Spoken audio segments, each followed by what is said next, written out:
todo ele era ou é ainda considerado uma área de interesse social. Além de todas as invasões ao longo do canal, muitas delas já foram retiradas, né? Certo? Tem a invasão do Marivã também, perto do Mangue, a do Morro do Avião, certo? Então, tudo isso são considerados áreas de interesse social. O que significa?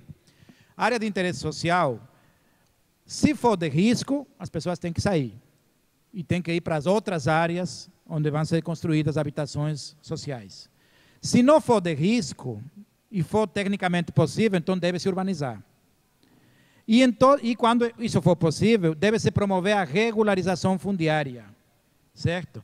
Fazer o que for possível para que as pessoas consigam sua escritura.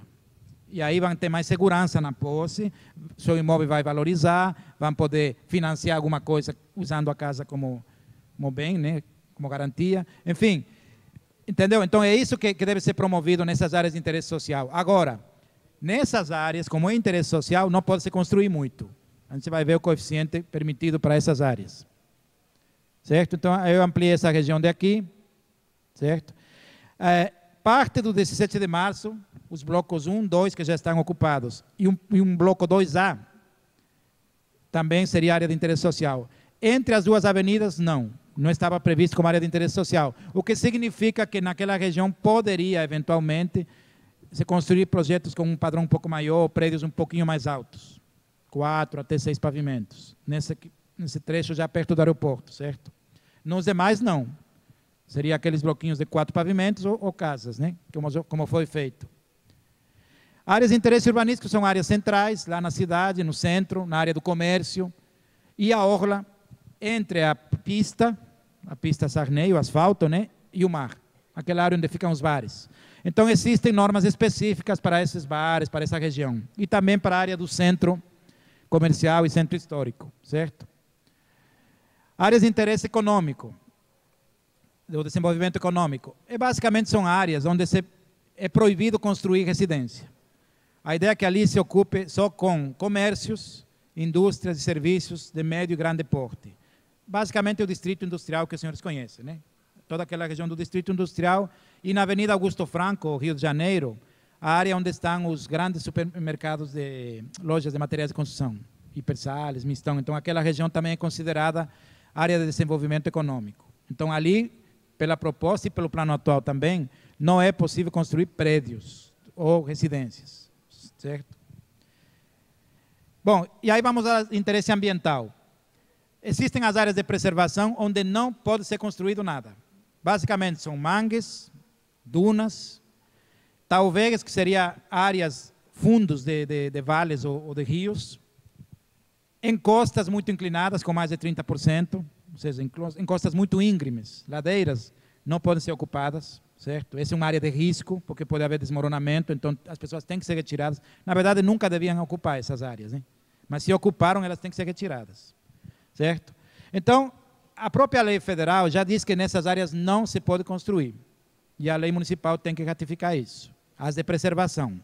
Existem as áreas de proteção, onde pode se construir muito pouco e para alguns fins. Aqui, ó, para atividades comunitárias, sociais, lazer, recreativas, hospedagens religiosas, certo? Mas tudo dentro de um planejamento que deve ser feito para cada área dessas. Por exemplo, nos parques ecológicos, que a gente vai ver no mapa. Aqui não tem nenhum, mas na zona de expansão tem alguns propostos. Então, aí pode-se ocupar esses parques, por exemplo, com quiosques, quadras, trilhas, certo? Para usos comunitários, sociais, coletivos. Tem as áreas de risco, pode também áreas alagáveis, por exemplo, inundáveis, ou de outro tipo de risco, né? Áreas sujeitas à erosão, que aqui tem muito. Lagoas e as paisagens notáveis, que são pontos altos da cidade. Tá? Essas são as chamadas áreas de proteção. Aqui temos um mapa das áreas de proteção, de algumas áreas, né? Mangue, água e parques ecológicos. São esses verdes aqui, ó. Então, na nossa região aqui, basicamente temos mangue. Temos o canal Santa Maria, certo? As lagoas aqui da Aruana, né? Perto do 17 de março. E mangue, que é essas manchas amarelas, tá? Em torno do rio Santa Maria, do rio Pomonga ou Pitanga, eu sempre confundo. Pitanga, né? E lá chega até o Poxim, certo? Então, essas são áreas onde não se poderia construir. As áreas de proteção são áreas, por exemplo, as faixas circundantes dos rios, também são áreas de preservação, dos canais. Isso é por lei federal, certo? Então, mesmo que não conste no plano, isso não é possível, por lei federal.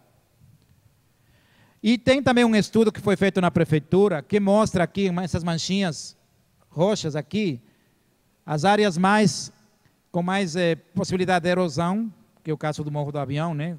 Essa área aqui, e as encostas também, onde não se deve deixar construir, porque há um grande risco de desmoronamento, de problemas com essas pessoas, certo? Além do mangue, né, que são essas manchas verdes que coincidem com essas amarelas de cá. Bom, paisagens notáveis são pontos altos da cidade que permitem uma boa visão. Então, a ideia é que não se construa prédios ao redor, para que não cubra essa visão, essa visibilidade, certo? O melhor exemplo é a Igreja do Santo Antônio, mas tem outros pontos, inclusive a orla do Rio Sergipe e a orla marítima. Teve uma proposta que surgiu numa audiência temática de incluir aí a orla Pôr do Sol, certo? Para evitar que ali se construam prédios também que atrapalhem a visão, né? Do rio para a terra e da orla para o rio também. Bom, tem também previsão de espaços abertos para praça, jardim botânico, jardim zoológico, mas não existe essa definição concreta. Assim. Há o conceito, mas não tem nenhum mapa que preveja isso. Que diga, não, aqui vai ter que ser feito um zoológico, um jardim botânico, um parque. Não há essa previsão só dos parques ecológicos, né, que são esses verdinhos que eu passei antes, que não aparece aqui, ó. Esses. A sementeira, o parque ecológico aqui junto do Rio Poxim, entre Augusto Franco e o Rio Poxim. Bom, e tem a parte cultural também que deve ser preservada, aqueles prédios, monumentos, que têm algum valor histórico, né, cultural, que é o patrimônio. Então, isso deve ser preservado e o entorno deles tem que ter cuidado para não ofuscar, para não descaracterizar, certo? Para permitir a visão, a visita desses locais. Tá? São vários tipos de áreas, interesse afetivo, interesse cultural, que estão mapeadas no plano diretor. Na área central da cidade e também aqui perto do Farol e perto do Palácio do Veraneio, que os senhores já devem saber, né? Fica ali na Atalaia, perto do restaurante Miguel. Bom, e agora sim os números. Quanto podemos construir? Como? Quanto temos que nos afastar dos vizinhos, dos muros? Isso vamos ver rapidamente aqui. Ó. Coeficiente de aproveitamento é o mais importante. Ele é calculado se dividindo a área de construção pela área do terreno. Vamos supor que alguém de vocês comprou um terreno de 160 metros quadrados, 8 por 20. E quer construir uma casinha de 2 andares com 240 metros quadrados de construção. Certo?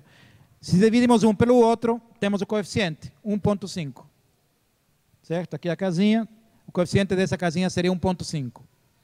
Isso pode? Pode. A gente vai ver que até 2 pode sem problema. Mais do que 2 pode, um pouquinho mais, mas pagando. E mais do que 3 não pode. Certo?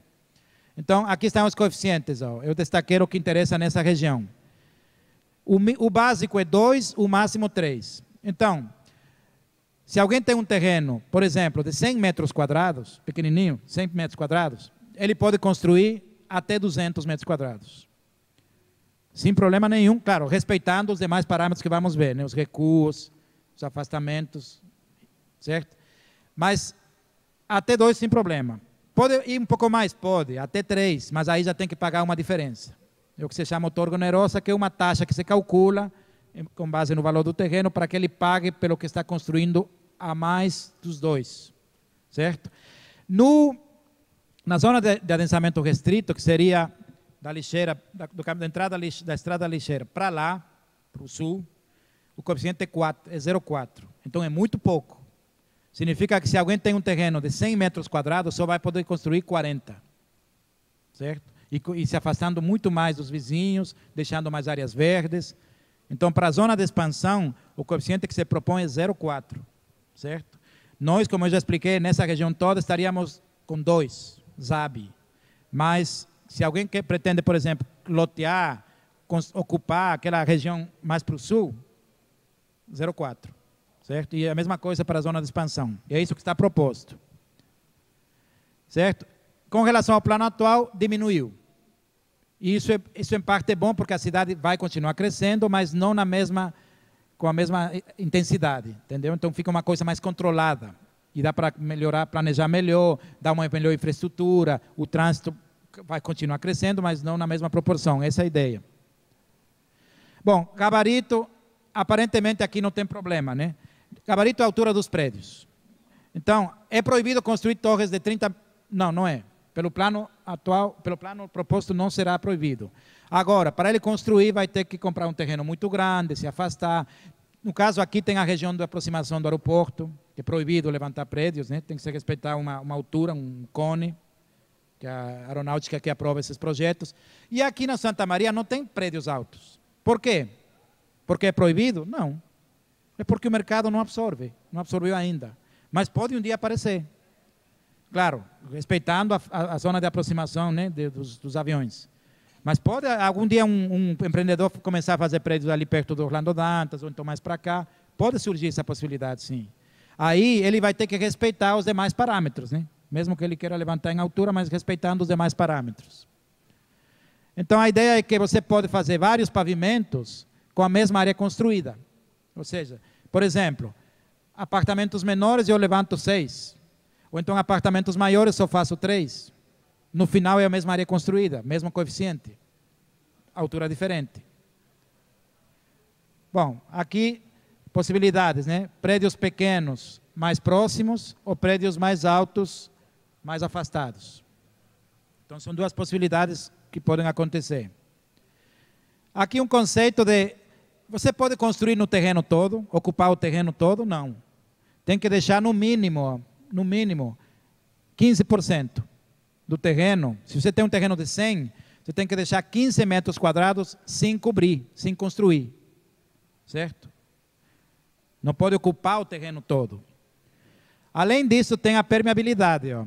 Parte desse 15% tem que ser permeável. Ou seja, a água tem que entrar na terra. Grama, brita, areia, terra, ou esses pavimentos que existem, né, com grama por dentro. Então a ideia é que a água da chuva, parte dela já fique nos terrenos, se infiltre no solo, entra na terra. E parte vai para a rua, para as galerias, bueiros, né? Então dessa forma a gente evita ou minimiza a possibilidade de enchentes e alagamentos, porque a gente já segura essa água nos terrenos. O problema é que a lei existe, mas às vezes a pessoa faz conforme a lei, mas depois pavimenta tudo. E aí não resolve, né?